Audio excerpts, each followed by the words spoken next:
12 वर्षापूर्वी या देशातल्या तरुणांनी विकास, अच्छे दिन, बेरोजगारीवर मात करून नोकऱ्या या भूलभुलैयांना भुलून डॉक्टर मनमोहन सिंग सारख्या एका सभ्य, सुसंस्कृत आणि अर्थतज्ञ पंतप्रधानांचं नेतृत्व झुगारून नरेंद्र मोदी या बोलभांड माणसाला या देशाचे सूत्र हातात दिली. खरं तर त्यांच्या या भूलभुलैयाला बळी पडलेला मी एक माणूस होतो, परंतु मी वेळीच सावरलो. परंतु आज त्याच ज्या तरुणांनी यांना सोशल मीडियाच्या माध्यमातून दिल्लीच्या तख्तावर बसवलं,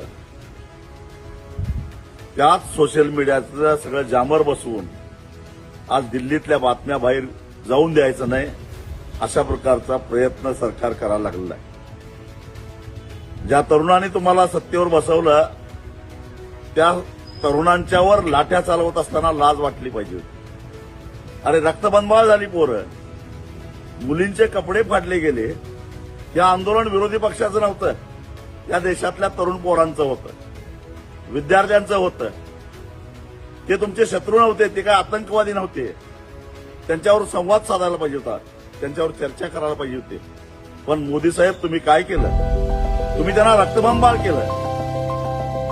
अहो, पोटचा गोळा जेव्हा रक्तबंबाळ होतो त्यावेळी इथं कळ लागते, ते फक्त बापाच्याच हृदयाला, काळजाला घरं पडतात.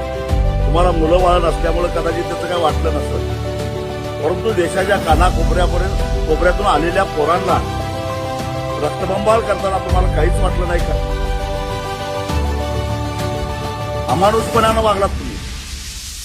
मी मागं वाचलं होतं, विराट कोहलीची फक्त करंगळी फ्रॅक्चर झाली होती तर तुम्हाला फार दुःख झालं होतं. तुम्ही ट्विट काय केलं? तुम्ही मन की बात मध्ये काय बोलला? अरे आज देशाची तरुणाई रक्तबंबाळ झालेली आहे. बेवर्षी कुत्र्यासारखं पोलीस त्यांना आधी पडून रस्त्यावर काढून मारतायत, रक्तबंबाळ करतायत, पोलीस दगड फेकतायत. याच्यापेक्षा आधी काय? पण एक लक्षात घ्या, हे फार काळ चालणार नाही. ज्या तरुणांच्या बरोबर तुम्ही संवाद साधायला नकार दिला, चर्चा नाकारली, त्यांचं म्हणणं ऐकून घेतलं नाही, काय चुकलंय हो त्यांचं? तुम्ही त्यांच्यावर बोलत नाही, त्यांच्या आंदोलनाकडे लक्ष देत नाही, म्हणून ते त्यांची कैफियत घेऊन संसदेकडे येत असतील तर काय चुकीचं आहे त्यांचं? परंतु तुम्ही मात्र जसं कर्नल गद्दाफीनं तिथल्या सर्वसामान्य जनतेच्या बाबतीत केलं तेच तुम्ही केलं. पण गद्दाफीचा